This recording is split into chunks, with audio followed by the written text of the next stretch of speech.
Ela foi casada e mãe de 2 filhos que, viúva, se tornou membro da Ordem Terceira Franciscana. Venha comigo neste vídeo e vamos mergulhar na fascinante história de Santa Isabel de Portugal, princesa de Aragão e rainha, considerada mãe dos pobres e dos abandonados, que, já em seu tempo, ficou conhecida como promotora da paz.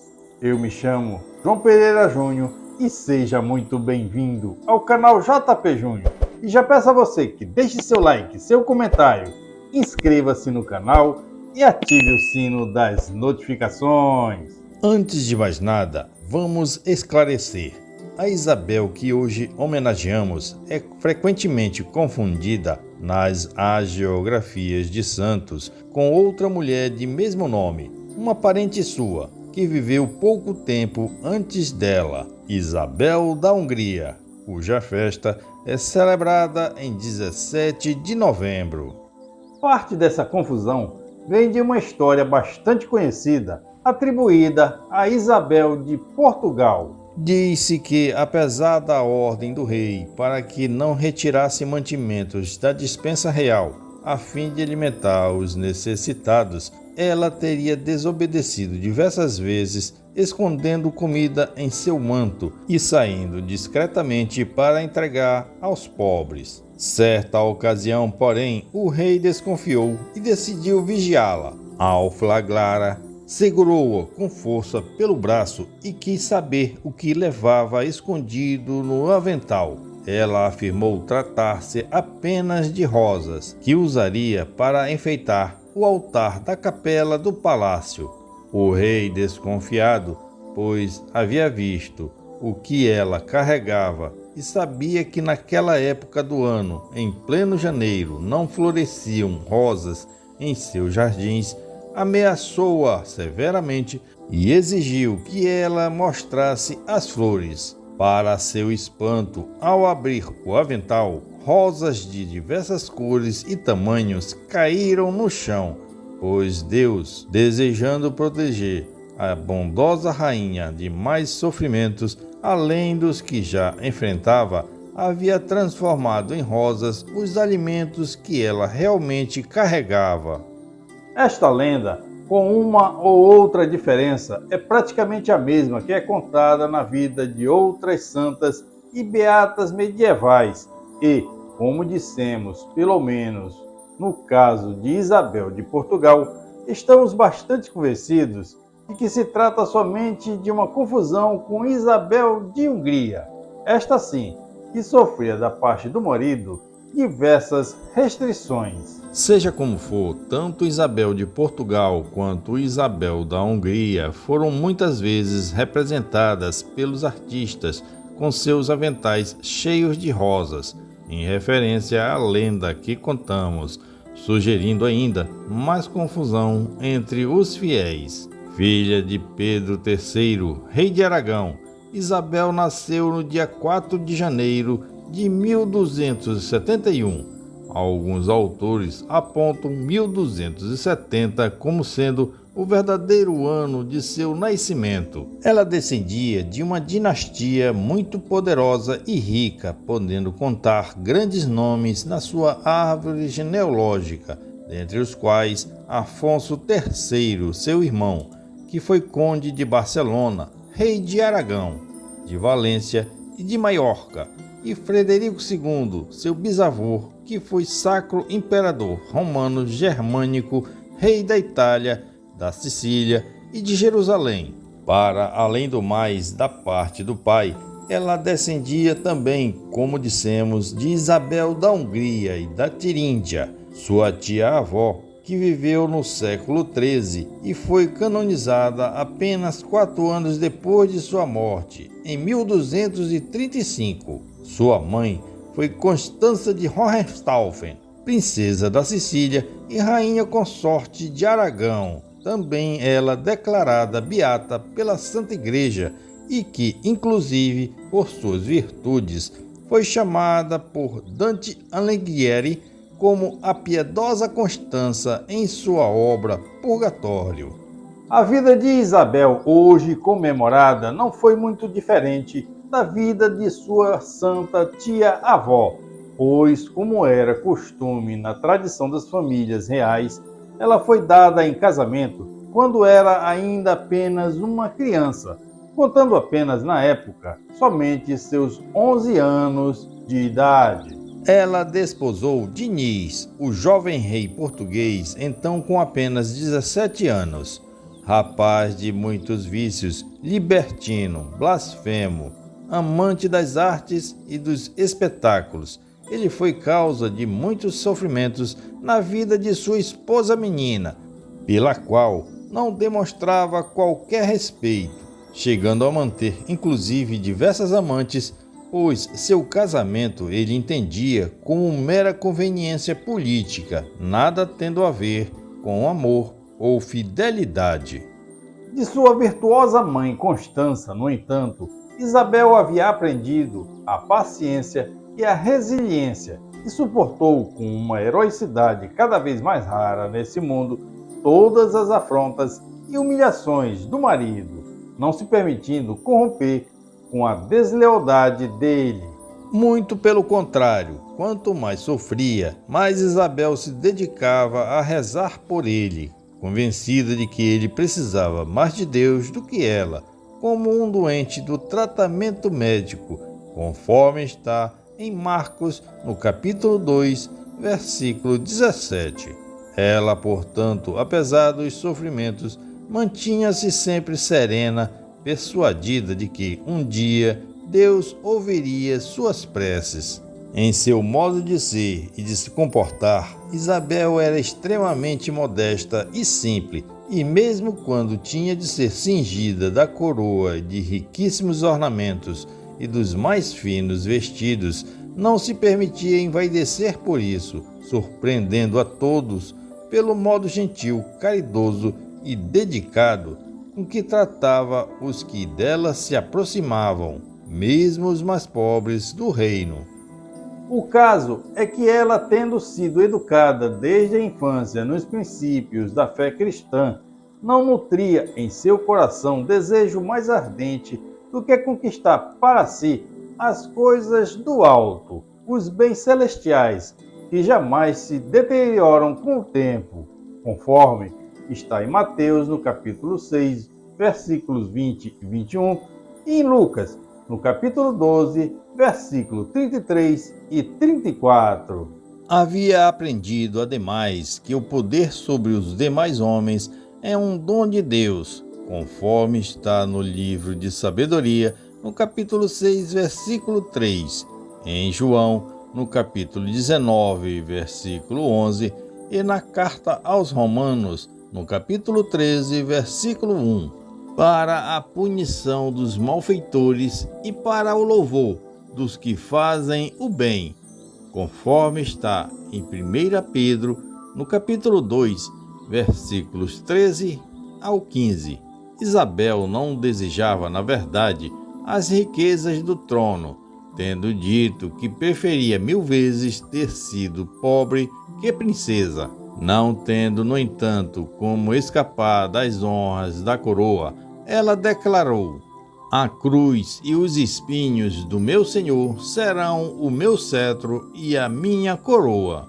Assim, pois, ciente de que a verdadeira pobreza é uma virtude evangélica e não a mera escassez de bens materiais, nossa Santa Rainha se considerava uma pobre pecadora, mantendo uma vida de constante oração a Deus. Ouvia a Santa Missa todos os dias, fazia penitências e jejuns nos dias de guarda, era muito devota dos santos e da Santíssima Virgem Maria, a quem no futuro declararia patrona de Portugal no dia 8 de dezembro de 1320, quando se celebrou naquele reino, pela primeira vez, a solenidade da Imaculada Conceição.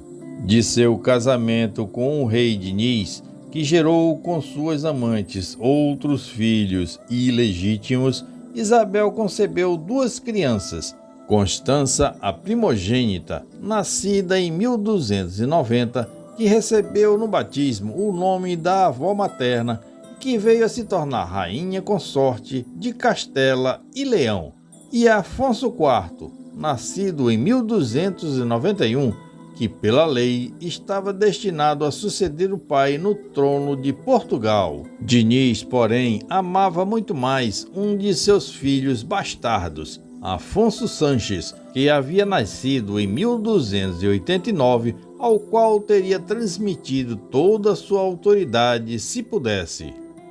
Apesar dos limites legais, Diniz concedeu muitos privilégios ao seu favorito, bem como a outros de seus filhos ilegítimos, o que aos poucos enraiveceu de tal modo seu legítimo herdeiro que ele decidiu agir. Assim, pois, não bastassem as desonras às quais o rei Diniz lhe submetia, Isabel teve ainda de suportar as desavenças que surgiram dentro de sua própria família, como na ocasião em que Afonso, por inveja e ciúmes, declarou guerra contra o próprio pai, não apenas porque ele estava fragmentando seu futuro reino, mas também porque estava ansioso para governar. Isabel insistia tanto por um lado quanto por outro, suplicando a paz, mas o ódio entre pai e filho se tornou mais forte. Ambos se armaram, um contra o outro, e formaram seus exércitos.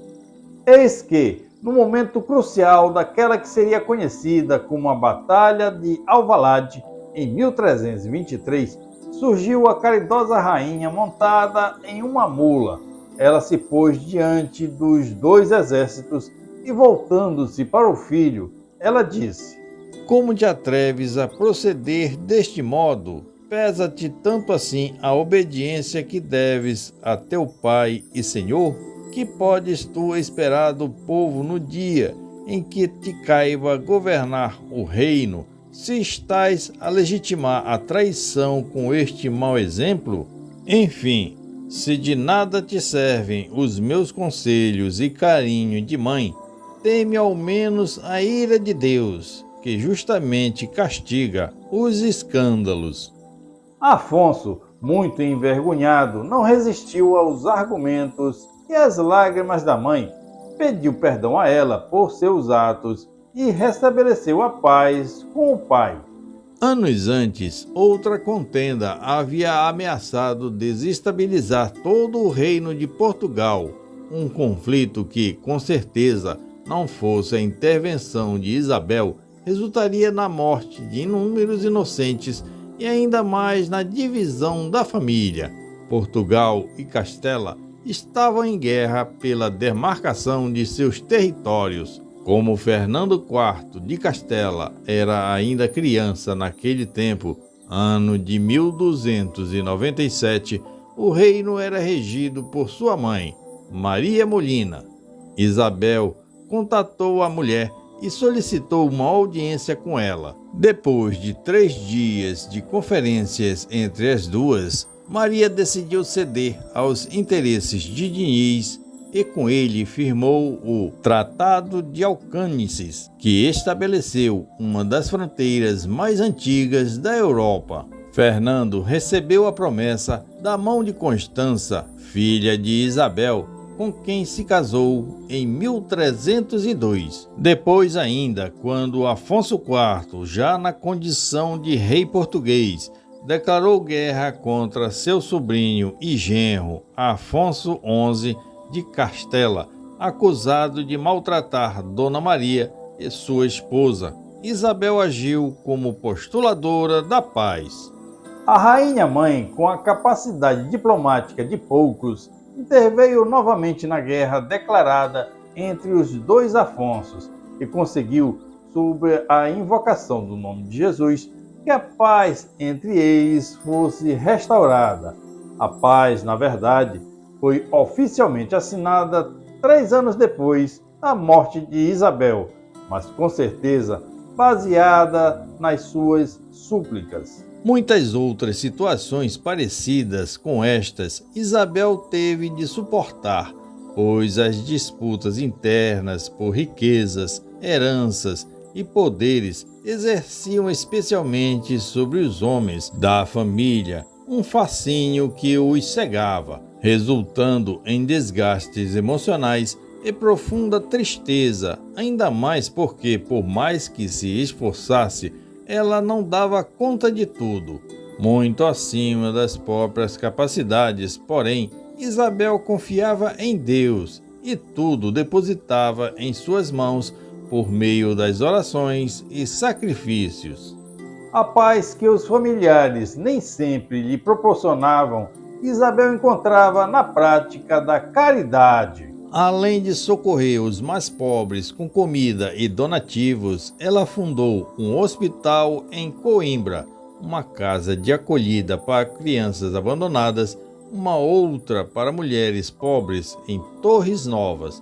Custeava dotes para o casamento das moças mais carentes, hospedava nas dependências do palácio peregrinos e doentes e etc. Ela cuidou pessoalmente de muitos enfermos, dentre os mais repugnantes, como os leprosos, a maioria dos quais era abandonada nas ruas para morrer à míngua. Nem sempre lhes podendo oferecer a cura da doença física, Isabel lhes cuidava da higiene do corpo e lhes curava a alma com suas orações. Aos pobres falecidos, ofereceu sepultura digna, impedindo que fossem enterrados como indigentes em covas coletivas. Entre alegrias e sofrimentos, viveu a soberana rainha praticamente toda a sua vida, depois de ter sido por um tempo expulsa de sua própria corte, acusada de conspirar com o filho contra Diniz.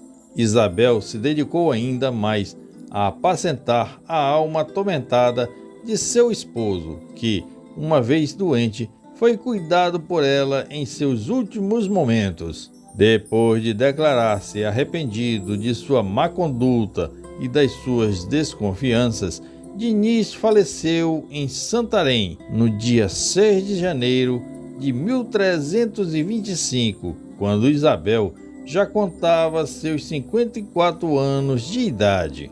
Considerando que Afonso IV estava pronto para suceder honrosamente o pai, Isabel decidiu abandonar as comodidades do palácio e retirar-se para o convento das monjas clarissas, que ela havia fundado na cidade de Coimbra. Como, porém, de dentro dos muros do mosteiro não poderia usar sua influência política na promoção dos mais pobres, ela foi persuadida a deixar o claustro, decidindo-se, portanto, investir o hábito da Ordem Terceira Franciscana, mas sem pronunciar os votos, a fim de que pudesse administrar sua herança em favor dos necessitados.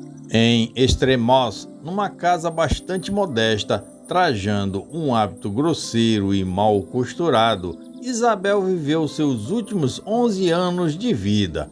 Acometida pela peste, ela faleceu em odor de santidade no dia 4 de julho de 1336, com cerca de 66 anos de idade. Suas últimas palavras foram dirigidas à Santíssima Virgem Maria, a quem confiou o destino dos seus, a corte portuguesa e o juízo na eternidade. Maria, Mãe da Graça, Mãe de Misericórdia, protege-nos do inimigo e recebe-nos à hora da morte. Sepultada conforme seu desejo no convento das Irmãs Clarissa de Coimbra, onde ainda hoje seu corpo incorrupto é conservado, Isabel de Aragão foi desde então venerada como santa por seus conterrâneos. Sua canonização, contudo, ocorreu somente quase 300 anos depois de seu falecimento, no dia 25 de maio de 1625, sob o pontificado do Papa Urbano VIII, seu mais ilustre devoto, tendo sido ele próprio curado de uma grave enfermidade por intercessão dela. Especialmente neste dia 4 de julho, quando a celebramos, nós clamamos a Santa Isabel de Portugal, que de junto de Cristo interceda por cada um de nós, sobretudo pela paz em nossas famílias, em nossa sociedade, pela reconciliação entre os governantes de todas as nações, a fim de que governem cientes de que seu poder é serviço, um serviço temporário, sobre o qual um dia terão que prestar contas àquele que é o Rei dos Reis e Senhor dos Senhores, nosso Deus Altíssimo. Por isso, oremos. Ó Deus, autor da paz e da caridade, que destes a Santa Isabel de Portugal a graça de reconciliar os desunidos, concedei-nos, por sua intercessão, trabalhar pela paz, para que possamos ser chamados filhos de Deus, por nosso Senhor Jesus Cristo, vosso Filho, na unidade do Espírito Santo. Amém. E agora, eu quero saber a sua opinião sobre a história de Santa Isabel de Portugal. Deixa aqui nos comentários abaixo deste vídeo. E aproveito também para pedir a você que compartilhe esse vídeo, deixe seu like e aquele comentário. Inscreva-se no canal e ative o sino das notificações. Deus abençoe a você e sua família. E até o próximo vídeo. Santa Isabel de Portugal, rogai por nós.